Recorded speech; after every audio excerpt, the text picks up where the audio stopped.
Olá, boa tarde.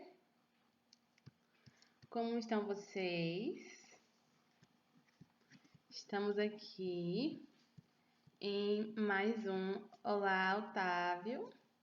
Estamos aqui em mais um vídeo, mais uma live, mais um ao vivo. Oi, Paulo. Para lermos Cinder da Marissa Meyer, mais um vídeo do nosso Read Along BBCin. Nós vamos ler hoje mais 2 capítulos, eu acredito, de Cinder. Espero que vocês estejam gostando da história. Eu me divirto bastante lendo Cinder. E aí, como é que tá sendo esse domingo? Porque os últimos dias todos, para a maioria das pessoas, pelo menos, tem tido cara de domingo, né? Oi, professora Zilma. Tem tido cara de domingo. Mas hoje é domingo oficialmente, meu povo. Então, daqui a pouquinho dá as 4 horas. Esperar a galera dar mais uma chegadinha aí. E naquele esquema, galera, se vocês verem que a internet tá dando trabalho... Oi, Emily! Vocês verem que a internet tá dando trabalho, me avisem aí, porque eu vou tentar, apesar de estar lendo aqui, prestar atenção aí nos comentários, tá? E interajam bastante, digam o que vocês quiserem dizer. Às vezes, a gente simplesmente gosta de reagir a algumas atitudes de alguns personagens. Apesar de que, dados os acontecimentos dos últimos capítulos que nós lemos ontem, eu acho que a gente vai ter pouca coisa engraçada nos capítulos de hoje. Vão ser capítulos mais emocionalmente difíceis, digamos assim. Mas importantíssimos para essa história. Podem apostar. Então, hoje nós vamos ler o capítulo 6 e possivelmente o capítulo 7 de Cinder, da Marissa Meyer. Só relembrando, quem ainda não conseguiu acompanhar os capítulos anteriores e tal, já aconteceu algumas coisas importantes. A playlist com os vídeos estão salvos, os vídeos salvos estão na playlist que está no link na biografia da página da BBCin. Então, quando vocês abrem lá o Instagram da BBCin, né, o perfil da BBCin, na descrição tem o link com acesso à playlist onde estão todos os vídeos dos 5 capítulos gravados até agora, beleza? Então, sem mais delongas, vamos começar a leitura dos nossos próximos capítulos de Cinder. Vou começar pelo capítulo 6. Então, aqui nós temos capítulo 6. Cinder moveu-se furtivamente pela noite amena, e suas botas foram se arrastando pelo concreto, fazendo barulho, como se as 2 pernas fossem feitas de aço. A noite vazia era um coro de sons emudecidos em sua cabeça. O esmagar arenoso das rodas de álcool, o chiado da iluminação de rua acima delas, o constante zumbido do supercondutor magnético sob a rua. A cada passo, a chave inglesa inserida na sua panturrilha tinia. Tudo isso era pouco em comparação ao vídeo sendo reproduzido repetidas vezes em sua mente. Sua interface costumava fazer isso. Gravava momentos de emoção intensa e reproduzia sem parar, como déjà vu, ou quando as últimas palavras de uma conversa ficavam no ar bem depois de o silêncio ter se instalado. Frequentemente, ela conseguia fazer a memória parar antes de enlouquecê-la, mas naquela noite estavam sem energia. A nódoa negra na pele de Peony, seu grito, a seringa do Medidroid tirando o sangue de seu braço, Peony pequena e tremendo na maca, já morrendo. Ela parou, apertando firmemente o estômago enquanto a náusea a atingia. Aiko parou alguns metros à frente, dirigindo o farol para o rosto enrugado de Cinder. Você está bem? A luz percorreu toda a extensão do corpo de Cinder, e ela tinha certeza de que Aiko procurava por nódoas em formas de anel, apesar de o Medidroid ter dito que ela não estava infectada. Em vez de responder, Cinder tirou as luvas e as colocou no bolso traseiro. Com a tonteira passando, apoiou o ombro no poste de luz da rua e respirou fundo o ar úmido. Estava quase chegando em casa. O edifício Phoenix Tower ficava na próxima esquina, apenas o último andar recebendo a fraca luz da lua crescente, enquanto o restante do prédio mergulhava na escuridão. As janelas estavam todas apagadas, exceto por um punhado de luzes e o brilho branco-azulado dos netschreens. Cinder contou os andares, localizando as janelas da cozinha e do quarto de Adri. Apesar da escuridão, uma luz estava acesa em algum lugar do apartamento. Adri não era uma pessoa noturna, mas talvez tivesse descoberto que Peony ainda não tinha voltado. Ou Pearl estivesse acordada, trabalhando em um projeto da escola ou trocando mensagens com amigos pelo sistema de comunicação, tarde da noite. Provavelmente era melhor assim. Ela não queria ter que acordá-las. Que vou dizer a elas? O sensor de Aiko se fixou no edifício por um instante, e em seguida no chão, focando o mosaico de escombros na calçada. Cinder esfregou a palma da mão suada nas calças e se esforçou a seguir em frente. Por fim, por mais que tentasse, não encontrava palavras apropriadas, explicações, desculpas. Como dizer a uma mulher que sua filha estava morrendo? Ela passou sua identidade pelo scanner e entrou pela porta principal desta vez. O saguão cinzento era decorado apenas com um netschreen que trazia comunicados aos moradores. Um aumento nas taxas de manutenção, uma petição para um novo scanner para a porta da frente, um gato perdido. Chegou ao elevador barulhento, com os sons metálicos abafados da maquinaria velha. O corredor estava vazio, exceto pelo homem do 1807, que dormia na soleira da sua porta. Cinder teve que afastar o braço dele para que Aiko não o esmagasse. Uma respiração pesada e o aroma adocicado de vinho de arroz subiu. Ela hesitou diante da porta do apartamento 1820, com o coração batendo forte. Não conseguia se lembrar de quando o ouvido de Peony parara de se repetir em sua mente, eclipsado pelos nervos em frangalhos. O que ela diria? Cinder mordeu o lábio e esfregou o pulso na altura do scanner. A luzinha mudou para verde. Ela abriu a porta, fazendo o menor barulho possível. A claridade vinda da sala de estar se espalhou pelo corredor escuro. Cinder deu uma olhada no netschreen, ainda mostrando sequências anteriores do mercado naquele mesmo dia. O estande da padaria pegando fogo, repetidas vezes. A tela estava sem som. Cinder entrou na sala, mas parou no meio do caminho. Aiko deu um encontrão em sua perna. Oi, Stephanie. Encarando-a do meio da sala, havia 3 androides com cruzes vermelhas pintadas nas cabeças esféricas. Medidroides do atendimento de emergência. Atrás deles, Adri, em seu hobby de seda, apoiava-se contra a cornija da lareira.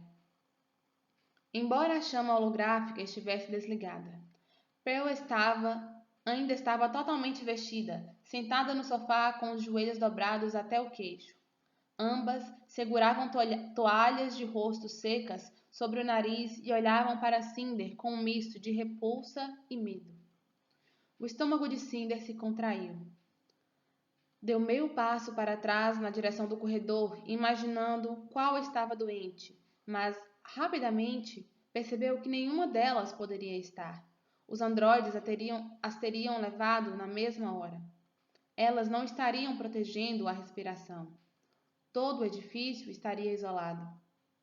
Ela notou um pequeno curativo no cotovelo de Adri. Elas já tinham sido testadas.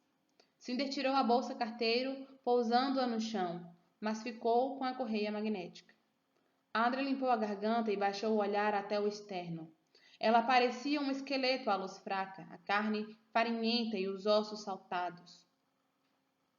Sem maquiagem, olheiras avolumavam-se embaixo de seus olhos injetados. Tinha chorado, mas agora seus lábios formavam uma linha imóvel. Recebi um comunicado há 1 hora, disse ela quando o silêncio se tornou palpável na sala. Informava que Peony foi apanhada em um ferro velho no distrito de Taihang e levada. Sua voz falhou. Ela baixou o olhar e, quando o levantou novamente, seus olhos brilhavam. Mas você já sabe disso, não é? Cinder mudou a posição, tentando não olhar para os Medidroides. Sem esperar pela resposta de Cinder, Adri disse: Aiko, pode começar a jogar as coisas de Pione fora. Qualquer coisa que ela tenha usado nas últimas semanas pode ser descartada, mas leve tudo para o beco você mesma. Não quero entupir a rampa de lixo. Acho que todo o restante pode ser vendido na feira. Sua voz estava aguda e firme, mas como se aquela lista viesse se repetindo em sua cabeça desde o momento em que recebera a notícia. Sim, Lindsay, disse Aiko, deslizando de volta para o corredor. Cinder ficou onde estava, congelada, as mãos segurando a correia magnética como se fosse um escudo. Embora o androide fosse incapaz de ignorar as ordens de Adri, estava claro pela sua lentidão que não queria deixar Cinder sozinha enquanto os Medidroides estivessem observando com aqueles sensores amarelos e ocos. Por quê? Perguntou Adri, torcendo a toalha de rosto. Minha filha mais nova estava no ferro velho de Taiyang District esta noite. Cinder puxou a correia magnética para si, alinhando-a do ombro ao dedo do pé. Feita do mesmo aço de sua mão e igualmente gasta, parecia uma extensão dela mesma. Ela foi comigo para procurar as correias magnéticas. Cinder respirou fundo. Sua língua parecia ter sido engolida. Sua garganta parecia estar se fechando. Eu sinto muito mesmo. Eu não vi as manchas. Eu vi as manchas e chamei o aerodeslizador de emergência. Não sabia o que fazer. Lágrimas brotaram nos olhos de Adri brevemente, antes que ela piscasse para fazê-la sumir. Ela baixou a cabeça, olhando para a toalha torcida. Seu corpo se vergou sobre a cornija da lareira. Eu não sabia ao certo se você voltaria aqui, Cinder. Esperava receber uma outra mensagem do sistema de comunicação, dizendo-me que meu pertence também havia sido levado. Adri jogou os ombros para trás e ergueu o olhar. A fraqueza passara, seus olhos escuros se tornaram mais duros. Estes medidroides testaram a mim e a Pearl. Nenhuma de nós foi contaminada pela peste. Cinder começou a assentir, aliviada, mas Adri continuou. Diga-me, Cinder, se Pearl e eu não somos portadoras da doença, de onde Pione a contraiu? Eu não sei. Você não sabe? Mas você sabe, com certeza, do surto no mercado hoje. Os lábios de Cinder se abriram. É claro. As toalhas, os medidroides, elas achavam que Cinder estava infectada. Não entendo você, Cinder. Como pôde ser tão egoísta? Ela sacudiu a cabeça em negativa. Eles fizeram um teste em mim também, no ferro velho. Eu não tenho a doença. Não sei como ela foi contaminada. Ela estendeu o braço, mostrando a ferida inchada na parte de dentro do cotovelo. Eles podem repetir o exame se você quiser. Um dos medidroides deu seu primeiro sinal de vida, jogando luz sobre o pequeno ponto vermelho na parte em que a agulha a havia picado. Mas eles não se moveram, e Adri não os encorajou. Em vez disso, voltou sua atenção para um pequeno porta-retratos digital na cornija da lareira que exibia fotos de Pione e Pearl na infância. Imagens de uma antiga casa, aquela com jardim. Fotos com Adri antes que ela perdesse seu sorriso. Fotos com o pai delas. Eu sinto tanto, disse Cinder. Eu também amo Pione. Adri apertou a moldura. Não me insulte, disse ela, trazendo o dispositivo para junto de si. Sua espécie ao menos sabe o que é amor? Você pode sentir qualquer coisa ou é só programada? Ela estava falando consigo mesma, mas as palavras feriram.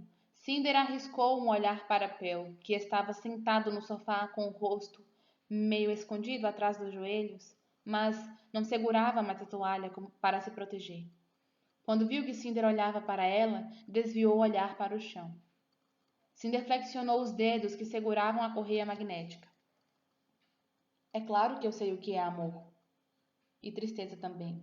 Ela desejava poder chorar para provar.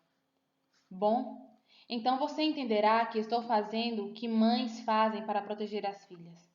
Adri devolveu o porta-retratos digital à cornija da lareira, mas com a tela voltada para baixo. No sofá, Peu virou o rosto, pressionando a bochecha contra os joelhos. Um fio de medo se enrolou no estômago de Cinder. Adri? Há 5 anos você faz parte desta família, Cinder. 5 anos desde que Garen trouxe você para mim. Ainda não sei por que ele fez isso. Não sei por que ele se sentiu obrigado a viajar para a Europa de todos os lugares para encontrar alguma mutante de quem cuidar. Ele nunca me explicou a razão. Talvez explicasse algum dia, mas eu nunca quis você. Você sabe disso. Cinder torceu os lábios. Os medidroides sem expressão olhavam para ela. Ela sabia, mas nunca pensara que Adri seria tão objetiva. Garen queria que eu cuidasse de você, portanto fiz o meu melhor. Mesmo quando ele morreu, mesmo quando o dinheiro acabou, mesmo quando tudo desmoronou. A voz dela falhou, e ela pressionou a palma da mão firmemente na boca. Cinder viu os ombros dela tremerem, ouviu os curtos arquejos enquanto tentava engolir os soluços. Mas Garen concordaria. Pione vem primeiro. Nossas meninas vêm primeiro. Cinder se sobressaltou por causa de sua voz exaltada. Podia ouvir a justificativa no tom de Adri, a determinação. Não me deixe com essa coisa. Ela encolheu os ombros. Adri, se não fosse por você, Garen ainda estaria vivo. E Pione? Não, não é culpa minha. Cinder viu de relance algo branco. Aiko vagava lentamente no corredor, incerta. Seu sensor estava quase preto. Cinder procurou por sua voz. Seu pulso estava latejando, pontos brancos sumiam e apareciam em sua visão. Um alerta vermelho piscou no canto de seu olho. Era uma recomendação para que se acalmasse. Eu não pedi para ser feita assim. Não pedi nem a você, nem a ninguém que me adotasse. Isso não é culpa minha.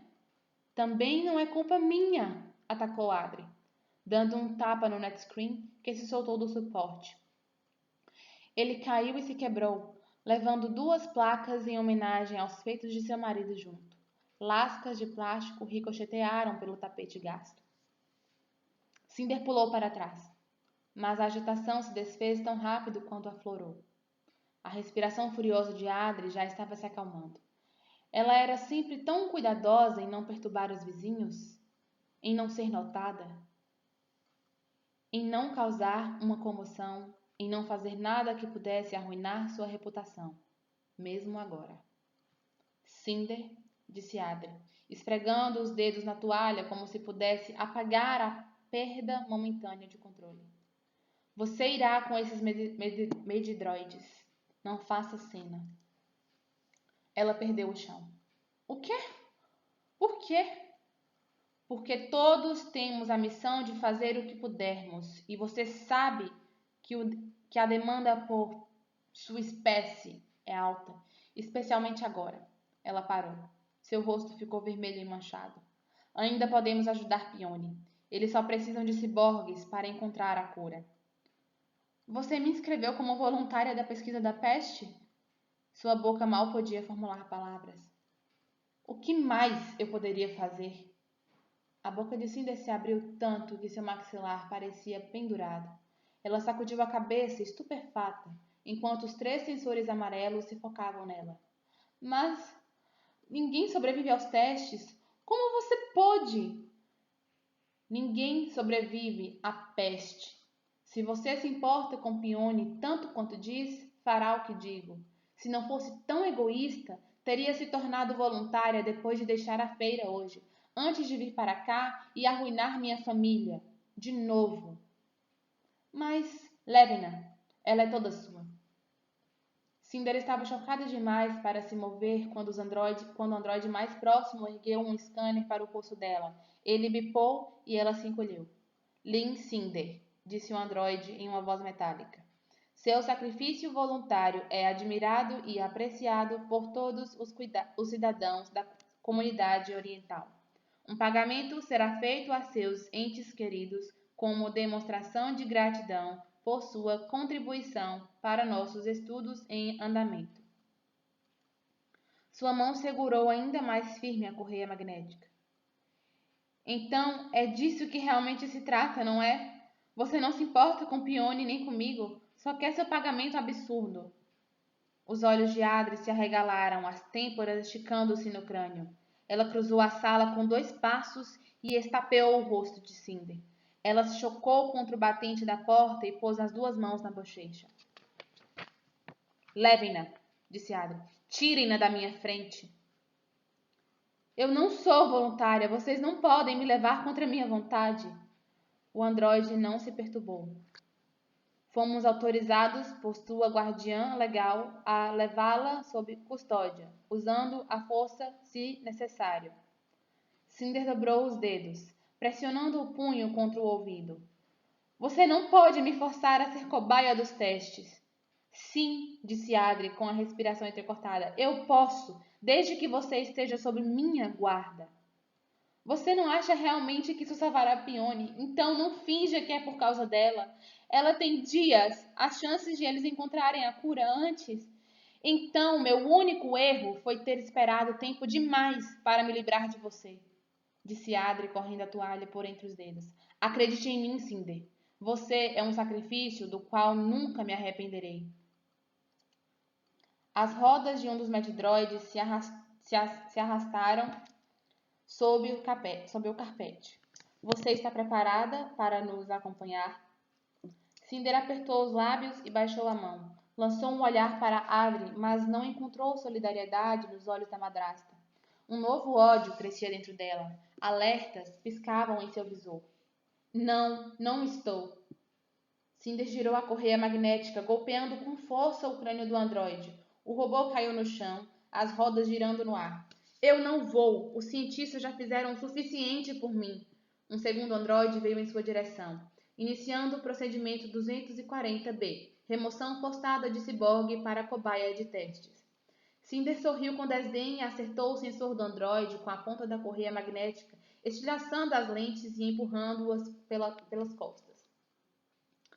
Ela se virou para encarar o último androide, já pensando em como fugiria do apartamento. Perguntava-se se seria muito arriscado chamar um aerodeslizador. Imaginava onde poderia encontrar uma faca para remover seu chip de identificação, porque, de outra forma, com certeza seria rastreada. Será que Aiko seria rápida o bastante para segui-la? Será que suas pernas poderiam levá-la até a Europa? O Medidroide se aproximou muito rápido. Ela cambaleou, mudando a trajetória da correia magnética, mas as mãos metálicas em forma de pinça do androide agarraram seu pulso antes. Eletrodos foram ligados, eletricidade percorreu o sistema nervoso de Cinder. A voltagem sobrecarregou sua instalação elétrica. Os lábios de Cinder se abriram, mas o grito ficou preso no fundo da garganta. Ela largou a correia magnética e despencou no chão.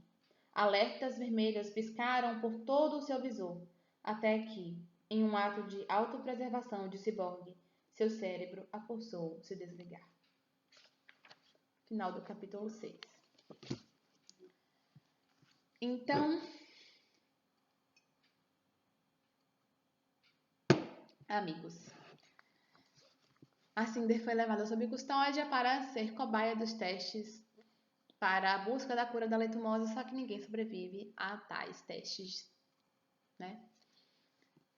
E ela bem que tentou fugir, mas ela tá bem encrencada. Vamos à leitura do capítulo 7 para ver o que nos reserva daqui para frente, o que vai acontecer com a Cinder. Capítulo 7. O Dr. Dmitri Erland arrastou o dedo pelo tablet, escaneando os registros do paciente. Homem, 32 anos, tinha um filho, mas não havia menção à sua esposa. Desempregado, transformado em ciborgue depois de um acidente de trabalho que o debilitara, havia 3 anos. Sem dúvida, gastara quase todas as economias na cirurgia. Viera de Tóquio. Tantas coisas contra ele e o Dr. Erland não podia explicar isso a ninguém. Pressionando a língua entre os dentes, zombou de seu desapontamento. Qual sua opinião, doutor? Perguntou a assistente do dia, uma garota de pele escura cujo nome ele nunca lembrava e que era mais alta do que ele pelo menos 10 centímetros.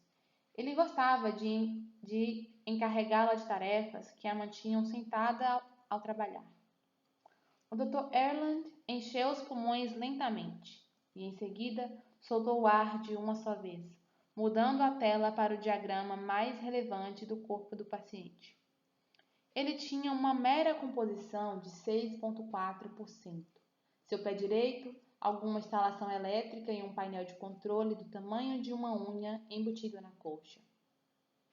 Muito velho, disse ele, arremessando o tablet na bancada de trabalho diante da janela de observação. Do outro lado do vidro, o paciente estava deitado em uma mesa de laboratório.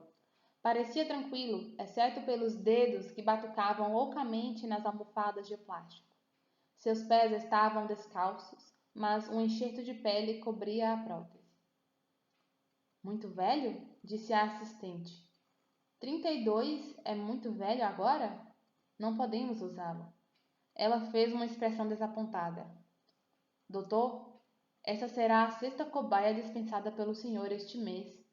Não podemos nos dar ao luxo de continuar fazendo isso. Ele tem uma criança, um filho. É o que diz bem aqui. Sim, um filho que poderá jantar hoje à noite porque seu pai foi sortudo bastante por preencher os requisitos dos nossos testes. Por preencher os requisitos? Com uma taxa de 6,4%? É melhor do que testar em uma pessoa.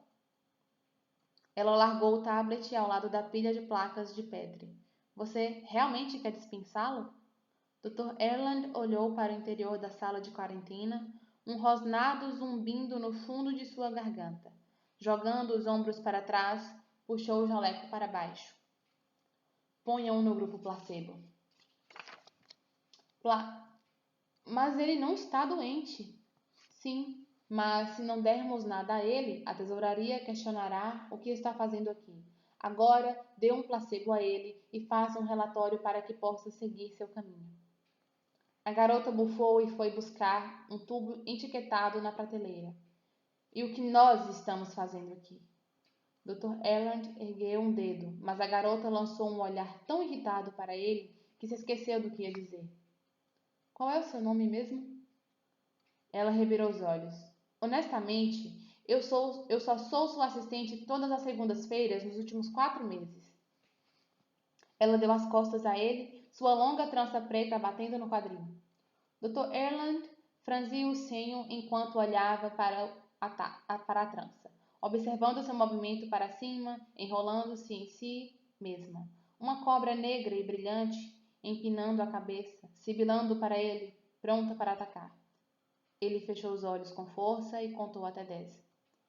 Quando os abriu de novo, a trança era só uma trança. Cabelo preto brilhante, inofensivo.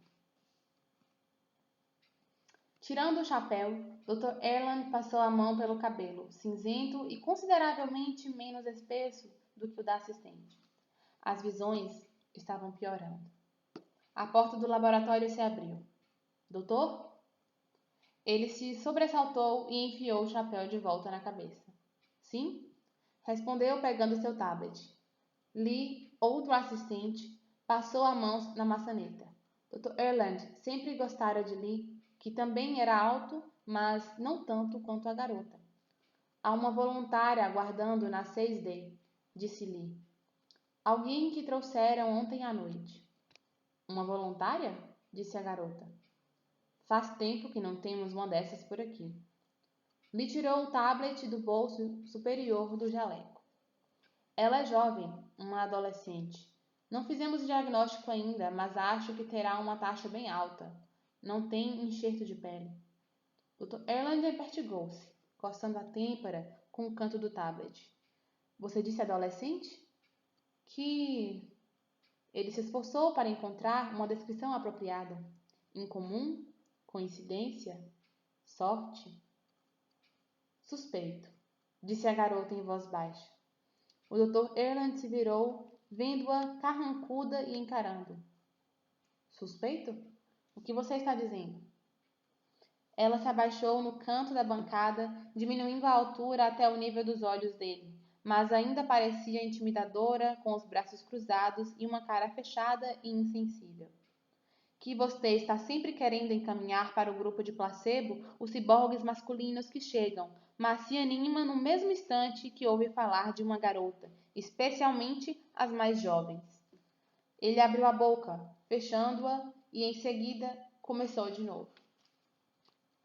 Quanto mais jovem, mais saudável, respondeu. Quanto mais saudável, menos complicações teremos. E não é minha culpa que o recrutamento continue selecionando garotas. Menos complicações. Tudo bem. De qualquer forma, elas vão morrer. Sim, bem. Agradeço seu otimismo. Ele gesticulou para o homem no outro lado do vidro. Placebo, por favor. Junte-se a nós quando terminar. Ele saiu do laboratório. Lia ao seu lado e, com a mão em forma de concha sobre a boca, perguntou: Qual é mesmo o nome dela? Fatim? Fatim. Nunca consigo me lembrar. Qualquer dia desses esquecerei meu próprio nome. Essas carinhas assustadas aí são por quê? Estão achando suspeito também? Um modo de seleção para a pesquisa do Dr. Erland? Então, né? E o velhinho ainda alucina. Prestem atenção no Dr. Erland, só digo isso. Lee deu um risinho discreto, e o Dr. Erland sentiu-se bem por ter feito a piada. As pessoas toleram melhor um homem idoso que está perdendo a memória se de vez em quando ele trata o assunto com humor. O corredor estava vazio, exceto pelos 2 medidroides parados próximos à escadaria, aguardando ordens. Era uma caminhada curta até o laboratório 6D. O Dr. Erland puxou uma caneta de detrás da orelha e bateu a ponta no tablet, baixando a informação que Lee lhe enviara. O perfil da nova paciente se abriu. Lynn Cinder, mecânica licenciada. Identificação 0097-917305. Nascida em 29 de novembro de 109 da Terceira Era. 0 aparições na mídia. Residente em Nova Pequim, Comunidade das Nações Orientais, sob a guarda de Lynn Adre. Lee abriu a porta para o laboratório. Enfiando a caneta atrás da orelha novamente, Dr. Erland entrou na sala com os dedos contraídos. A garota estava deitada na mesa do outro lado da janela de observação. A sala estéril de quarentena estava tão clara que ele teve que semicerrar os olhos para enxergar. Um medidroide tampava um frasco plástico cheio de sangue e depositava-o no conduto, enviando-o para o laboratório. As mãos e pulsos da garota haviam sido amarrados com tiras de metal. Sua mão esquerda era de aço, embaciada e escura entre as articulações. Embaciada? Será que é embaçada? Embaçada e escura entre as articulações, como se precisasse de uma boa limpeza. As pernas da calça haviam sido enroladas até a altura da panturrilha, revelando uma perna humana e outra sintética. Ela já está ligada? Perguntou ele, deslizando o tablet para o bolso do casaco. Ainda não, disse Lee. Mas olhe para ela. Dr. Erland grunhiu, reprimindo a frustração. Sim, a taxa dela deve ser impressionante, mas não é da melhor qualidade, é? Talvez não externamente, mas você devia ver o sistema elétrico dela. Autocontrole e sistema nervoso de 4ª geração.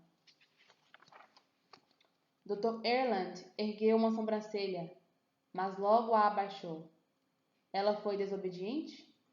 Os medidroides tiveram dificuldade para apreendê-la.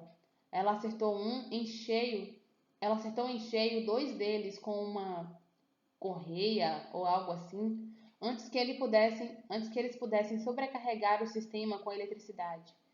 E ela havia passado a noite toda fora. Mas ela é voluntária? A guardiã legal dela a tornou voluntária. Ela desconfia que a paciente já tenha tido contato com a doença. Uma irmã, trazida ontem. O Dr. Erland puxou o microfone pela mesa. Acorda, acorda, bela adormecida, cantarolou, batucando no vidro. Eles a atordoaram com 200 volts, disse Lee. Mas acho que ela deve voltar a si a qualquer minuto. O Dr. Erland enfiou os polegares nos bolsos do casaco. Bem, não precisamos que ela esteja consciente. Bem, não precisamos que ela esteja consciente. Vamos em frente e comecemos logo. Ah, que bom, disse Fatim no corredor. Os saltos de seu sapato retiniram contra o chão de ladrilhos quando ela entrou no laboratório. Fico feliz que você tenha achado uma que se encaixe nos seus padrões. O Dr. Erland pressionou um dedo contra o vidro. Jovem, disse ele, mirando o brilho metálico das coxas da garota. Saudável. Com um sorriso de desdém, Fatim tomou um assento diante de uma tela que projetava os registros do ciborgue. Se 32 anos é velho e decrépito, o que isso faz de você, coroa? Muito valioso no mercado de antiguidades. O Dr. Erland baixou os lábios até o microfone. Med, prepare o medidor de taxas, por favor. Final do capítulo 7. Então, agora nós conhecemos aqui mais um personagem extremamente importante para a nossa história. Suspeito as alucinações, suspeito os critérios de recrutamento. Suspeito. Mas, sinceramente, ele tem seus motivos. E não vou dar muitas informações a respeito disso, não. Só Dr. Erland é um personagem bastante importante. E os próximos capítulos... A gente tem um tempinho ainda, deixa eu ver. 1, 2, 3, 4, 5, 6, 7, 8... Acho que dá pra ler o capítulo 8. Pra gente se familiarizar um pouquinho. E vejam só... Terminando o capítulo 8, nós chegamos na parte 2 do livro. Gente, é muito rápido. É muito fluido pra ler. Não. Eu vou guardar pra amanhã. Vamos guardar o capítulo 8 pra amanhã. Isa! Quanto tempo! Eu não tinha visto que ela tinha entrado. Enfim. A gente vai encerrar por aqui a nossa leitura de hoje. Reforçando que quem não conseguir acompanhar até o final pode assistir a live, que vai ficar salva pelas 24 horas até amanhã, às 4 horas da tarde, quando nós voltamos com a nossa leitura, ou pode assistir no canal do YouTube, na playlist, cujo link está lá na nossa página, na biografia do perfil da BPCI. Ok? Comentem nas postagens da BBCI mesmo, ou mandem por direct, ou comentem lá no YouTube, onde vocês preferirem, o que vocês estão achando de tudo isso. Vou mandar para vocês nos stories de hoje para amanhã algumas perguntinhas, algumas coisinhas para a gente poder conversar um pouquinho mais sobre o que aconteceu até aqui, até essa altura em Cinder. Ok? Tô na dúvida, gente, se eu leio o próximo capítulo ou não. Acho que não. Acho que... Leia! Ai, meu Deus do céu. Eu tenho medo de não dar tempo, porque são 10 páginas. Mas vamos lá. Vamos ler. Vou abrir essa sessão. Vamos ler 3 capítulos hoje. Vamos ler o capítulo 8. Capítulo 8. E aí a gente fecha essa primeira parte do livro e... nós temos bastante conteúdo já pra gente dar uma conversadinha lá pelos stories e interagir um pouquinho. Vamos ler o capítulo 8. Só mais um capítulo! Vou colocar essa hashtag. Vamos lá. Ela estava deitada em uma pira crematória, com brasas escaldantes embaixo de suas costas. Chamas, fumaça, bolhas borbulhando em sua pele. Sua perna e mão haviam sumido, deixando tocos nos lugares em que os cirurgiões haviam instalado as próteses. Fios sem função dependurados. Ela tentou rastejar, mas seu esforço era tão inútil quanto o de uma tartaruga, com o casco para baixo. Ela esticou a outra mão, tentando se arrastar para fora do fogo, mas a cama de brasas se alongava até o horizonte. Tivera esse sonho antes, uma centena de vezes. Contudo, daquela vez era diferente. Em vez de estar sozinha, como costumava acontecer, estava cercada. Outras vítimas aleijadas se contorciam ao longo das brasas, gemendo, suplicando por água. Faltavam membros a todas elas. Algumas não eram nada além de uma cabeça, um torso e uma boca que suplicava sem parar. Cinder se encolheu para longe delas, notando nódoas azuladas em suas peles, os pescoços delas, suas coxas amputadas, os pulsos encolhidos. Ela viu Peony, gritando, acusando Cinder. Cinder fizera aquilo com ela, trouxera a peste à família. Era tudo culpa de Cinder. Cinder abriu a boca para implorar por perdão, mas parou quando olhou para sua mão boa. A pele estava coberta por manchas azuladas. O fogo começou a derreter a pele doente, revelando metal e fios sob a carne. Ela cruzou o olhar com Peony de novo. Sua irmã abriu a boca, mas sua voz soou estranha, profunda. Prepare o medidor de taxa, por favor. As palavras zumbiram como abelhas nos ouvidos de Cinder. Seu corpo levou um choque, mas ela não conseguia se mover. Os membros estavam pesados. O cheiro de fumaça se demorou em suas narinas, mas o calor das chamas estava diminuindo, deixando suas costas doídas e queimadas. Peony desapareceu. O buraco nas brasas derreteu no chão. Um teto verde rolou pelo canto superior do visor de Cinder e, em meio à escuridão, ela ouviu o ruído familiar de rodas de Android. Aiko? Verificação de diagnóstico completa. Todos os sistemas estão estabilizados. Reiniciando em 3, 2, 1. Algo retiniu acima da sua cabeça. O zumbido de eletricidade. Cinder sentiu seu dedo se contrair, o mais próximo que seu corpo era capaz de recuar. A escuridão começou a se amornar e um sutil brilho avermelhado surgiu além de suas pálpebras. Ela forçou os olhos a se abrirem, semicerrando-os por causa das fortes luzes fluorescentes. Ah! Julieta acordou? Fechou os olhos de novo, deixando-os se ajustarem. Tentou trazer a mão até eles para cobri-los, mas algo a prendia. Pânico percorreu seus nervos. Ela abriu os olhos de novo e virou a cabeça, endireitando-se para ver quem havia falado. Um espelho preenchia a parede. Seu próprio rosto a encarava com um olhar selvagem. Seu rabo de cavalo estava uma bagunça, frouxo, embaraçado, precisando de uma lavagem. Sua pele estava pálida demais, quase transparente, como se a voltagem tivesse drenado mais do que somente sua energia. Eles haviam tirado suas luvas e botas e enrolado as pernas da calça para cima. Ela não olhava para uma garota no espelho, mas para uma máquina. Como está se sentindo, senhorita? Senhorita Lin? Perguntou uma voz desencarnada, com um sotaque que ela não conseguia identificar. Europeu? Americano? Ela emudeceu. Umedeceu os lábios ressecados e ergueu o pescoço para ver o androide atrás dela. Estava inquieto na beira da bancada, segurando uma pequena máquina em meio a uma dúzia de outras. Equipamentos médicos, brinquedinhos cirúrgicos, suprimentos para procedimentos intravenosos, agulhas. Cinder percebeu que estava ligada a uma máquina por sensores no peito e na testa. Uma tela pendurada na parede à direita exibia seu nome e o número de identificação. Fora isso, a sala estava vazia. Se você ficar quieta e cooperar, não tomaremos muito do seu tempo, disse a voz.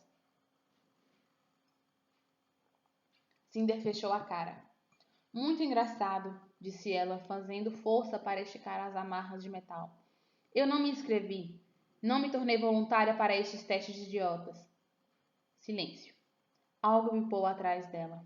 Ao olhar para cima, viu um androide puxando dois instrumentos em forma de pinça ligados a cabos finos e uma máquina. Um calafrio percorreu sua espinha. Mantenha essa coisa longe de mim. Isso não doerá nada, senhorita Lin. Não me importo. Fique longe da minha cabeça. Não sou um de seus voluntários lemíngues. Lemíngues? Que é isso? A voz falou num tom mais agudo. Tenho aqui a assinatura de uma senhora Lin Adri. Você deve conhecê-la, não? Ela não é minha mãe. Só... Seu coração deu uma guinada. Sua guardiã legal? A cabeça de Cinder fez um baque ao bater na mesa de exames acolchoada. A toalha hospitalar se enrugou embaixo dela. Isso não está certo. Não se aflija, senhorita Lin. Você presta um grande serviço a seus companheiros cidadãos estando aqui. Ela olhou para o espelho na esperança de estar encarando o idiota que se encontrava do outro lado. Ah, é? E o que foi que eles fizeram por mim? Em vez de responder, ele simplesmente disse: Mad, por favor, prossiga. Rodas deslizaram na direção dela. Cinder se encolheu, torcendo o pescoço em um esforço para evitar as pinças geladas, mas o androide segurou seus cabelos com uma força mecânica e forçou sua bochecha direita contra a toalha hospitalar. Ela mexeu com força os braços e as pernas, mas foi inútil. Talvez se ela resistisse bastante, eles a dopassem de novo. Não sabia se isso seria melhor ou pior, mas a recordação da cova com brasas ardentes deteve sua luta. Seu coração galopava enquanto o androide soltava a tranca atrás da sua cabeça. Ela fechou os olhos tentando imaginar-se em qualquer outro lugar que não fosse aquela sala fria e estéril. Não queria pensar nas duas pinças de metal sendo inseridas em seu painel de controle, seu cérebro, mas era impossível não refletir sobre elas ao ouvi-las sendo manobradas para a posição inicial. Náusea. Ela sentiu a bile na boca e a engoliu. Ouviu o clique das pinças. Não conseguia sentir nada. Não havia terminações nervosas, mas um estremecimento a atravessou, arrepiando seus braços. Seu visor de retina informou que agora ela estava conectada ao detector de taxa 2.3. Escaneando 2%, 7%, 16%. A máquina operava na mesa atrás dela. Cinder imaginou uma súbita corrente elétrica percorrendo suas fiações. Ela a sentiu principalmente nos pontos em que sua pele encontrava o metal, um formigamento onde a corrente sanguínea fora interrompida. 63%. Cinder cerrou a mandíbula. Alguém estivera lá antes. Na sua mente. Um fato nunca esquecido, sempre ignorado. Algum cirurgião, algum estranho, abrindo seu crânio e inserindo seu sistema de fios e condutores enquanto ela estava estendida, indefesa, diante deles. Alguém alterara seu cérebro. Alguém a alterara. 78%. Ela engasgou o grito que tentava efervescer de dentro dela. Era indolor. Indolor. Mas alguém estava em sua cabeça, dentro dela, uma invasão, uma violação. Ela tentou se esquivar, mas o androide a segurou com firmeza. Saia! O grito ecoou de volta para ela apenas pelas paredes finas. Escaneamento concluído. O medidroide desconectou as tomadas. Cinder estava deitada e tremendo, seu coração pressionando o tórax. O medidroide não se deu o trabalho de fechar o painel na parte de trás da cabeça dela. Cinder odiou aquilo. Sentiu ódio de Adri, odiou a voz louca que vinha de trás do espelho, odiou os desconhecidos que a transformaram naquilo. Obrigada por sua colaboração formidável, disse a voz sem corpo. Levaremos apenas um minuto para registrar o que há de cibernético em você e depois prosseguiremos. Por favor, sinta-se em casa. Cinder o ignorou, o rosto virado para o espelho. Era um daqueles raros momentos em que se sentia grata por não ter canais lacrimais. De outra forma, tinha certeza de que estaria chorando e se odiaria ainda mais por isso. Ainda podia ouvir as vozes nos altos-falantes, mas suas palavras consistiam em um linguajar científico que ela não entendia. O medidroide zanzava atrás dela, afastando o medidor de taxa, preparando seu próximo instrumento de tortura. Cinder abriu os olhos. A tela na parede havia mudado. Não mostrava mais as estatísticas de sua vida. O seu número de identificação ainda estava na parte superior, servindo de cabeçalho para uma imagem holográfica. De uma garota. Uma garota cheia de fios. Era como se alguém a tivesse partido ao meio, separando sua metade anterior da posterior, e em seguida colocado a imagem desenhada em um livro de medicina. Seu coração, seu cérebro, seus intestinos, seus músculos, suas veias azuis, o painel de controle, a mão e a perna sintética, fios que seguiam a espinha abaixo, a partir do crânio até os membros protéticos. O tecido cicatrizado era uma mistura de carne e metal. Um pequeno quadrado escuro em seu pulso, seu chip de identificação. Mas essas coisas ela sabia que já estavam lá. Essas coisas ela esperava. Não sabia da existência da vértebra de metal ao longo de sua espinha, nem das 4 costelas de metal, nem do tecido sintético ao redor do seu coração, nem das talas de metal nos ossos de sua perna direita. Na parte inferior da tela surgiu uma informação. Taxa: 36,28%. Ela era 36,28% inumana. Obrigada por sua paciência, disse a voz sobressaltando. Como você sem dúvida deve ter notado, é um exemplar e tanto da ciência moderna, senhorita. Me deixe em paz, sussurrou ela. O que vai acontecer agora é que o medidroide injetará em você uma solução composta de 1/10 de micróbios da letumose. Eles foram marcados magneticamente e aparecerão verde brilhante no diagrama holográfico em tempo real. Uma vez que seu corpo tenha entrado no primeiro estágio da doença, seu sistema imunológico reagirá e tentará destruir os micróbios. Sem sucesso. Seu corpo então processará um segundo estágio da doença, que é, obviamente, aquele em que é possível observar as manchas em sua pele. Neste ponto, injetaremos em você nossa mais recente combinação de anticorpos, o que, se formos bem-sucedidos, incapacitará de modo permanente os patógenos. Abracadabra, você voltará para casa a tempo de jantar. Está pronta? Cinder olhou fixamente para a holografia e se imaginou assistindo à própria morte em tempo real. Quantas combinações de anticorpos vocês já experimentaram? Med? 27, disse o Medidroide. Mas, disse a voz de fora, as cobaias estão morrendo cada vez mais lentamente. Cinder amassou o lenço de papel entre as pontas dos dedos. Acredito que estejamos todos prontos. Med, por favor, comece com a seringa A. Algo retiniu na mesa e em seguida o androide estava ao seu lado. Um painel se abriu no torso do robô, revelando um terceiro braço que terminava em uma seringa, semelhante àqueles dos androides de emergência. Cinder tentou se esquivar, mas não tinha para onde ir. Imaginou a voz sem rosto do outro lado do espelho, observando, rindo de suas tentativas vãs de resistência. Ficou imóvel e fez o máximo para se manter assim, para ser forte, para não pensar no que estavam fazendo com ela. As pinças do androide estavam geladas quando seguraram o cotovelo de Cinder, ainda marcado por ter sido picado por uma agulha 2 vezes nas últimas 12 horas. Ela fez uma careta, os músculos se retesando nos ossos. Será mais fácil encontrar uma veia se você relaxar, disse o androide com a voz oca. Cinder contraiu os músculos do braço até que tremessem. Uma risadinha de desdém saiu dos alto-falantes, como se a voz sem corpo estivesse entretida por sua bizarrice. O androide estava bem programado. Apesar de sua resistência, a agulha puncionou a veia de Cinder na primeira tentativa. E Cinder engasgou.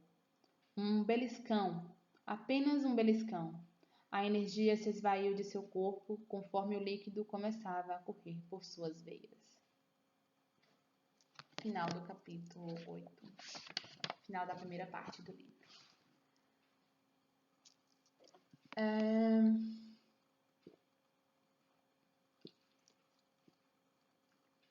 Eu não sei nem o que comentar. Eu acho bem dolorosa, bizarra. Ainda mais vendo pela perspectiva dela. Essa parte do experimento todo e tal. E...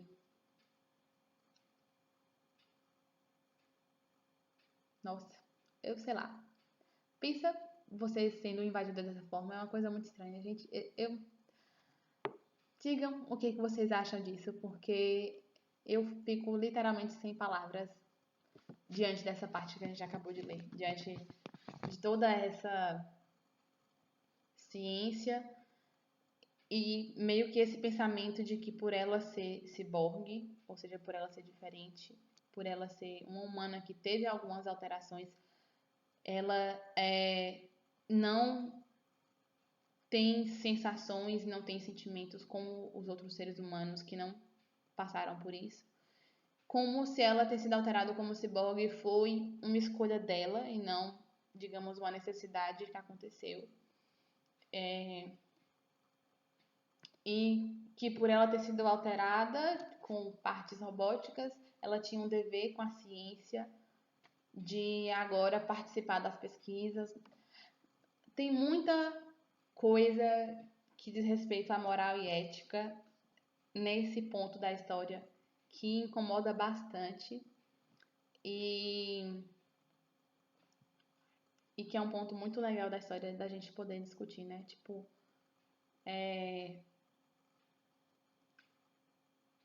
ser diferente de certa forma é algo que te diminui diante da sociedade? Não, né? A gente deve lutar na nossa sociedade para poder deixar isso esclarecido. E ver que as histórias trazem essas coisas é justamente para poder fazer a gente refletir. Então, não só de entretenimento vive o homem, não só de entretenimento se faz a quarentena, não é mesmo? Então, fica aí a reflexão. Terminamos a parte 1 do livro. Está aqui, ó, livro 2. Nós começamos a leitura do livro 2, ou seja, da parte 2 do livro, amanhã. E já vou agora pôr o vídeo lá a gravação lá no YouTube, para quem quiser acompanhar a leitura de hoje, que rendeu, lemos 3 capítulos, né? Espero que vocês tenham gostado, fiquem em casa, se cuidem, beijos, muito carinho e até a próxima leitura. Tchau, tchau!